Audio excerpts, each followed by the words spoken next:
సమంతకు అక్టోబర్లో పెళ్లి అన్న విషయం తెలిసిందే. అయితే ఆ కుటుంబానికి పెద్ద కోడలుగా వెళుతోంది కాబట్టి కొత్త కొత్త చీరలు, అందున ఖరీదైన చీరలు కొనడం ఖాయమని అనుకుంటున్నారు. కానీ సమంత మాత్రం తన పెళ్లికి పాత చీర కట్టుకుంటోంది. సమంత ఏంటి పాత చీర కట్టుకోవడం ఏంటి అనుకుంటున్నారా?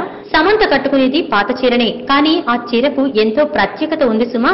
ఇంతకీ సమంత కట్టుకునే పాత చీర ఎక్కడిదో తెలుసా? నాగ చైతన్య అమ్మమ్మ రామానాయుడు భార్య అయిన రాజేశ్వరీదేవి చీరనట. ఆ పాత చీరకు బంగారు జరీ వేసి సరికొత్త కలర్ ఇవ్వడానికి సన్నాహాలు చేస్తున్నారు. గోవాలో సమంత నాగ చైతన్యల వివాహం అక్టోబర్ 6న జరగనుంది. పాత చీరకు ఎంతో ప్రత్యేకత ఉందట. అందుకే ఆ చీర కట్టుకుంటోంది సమంత.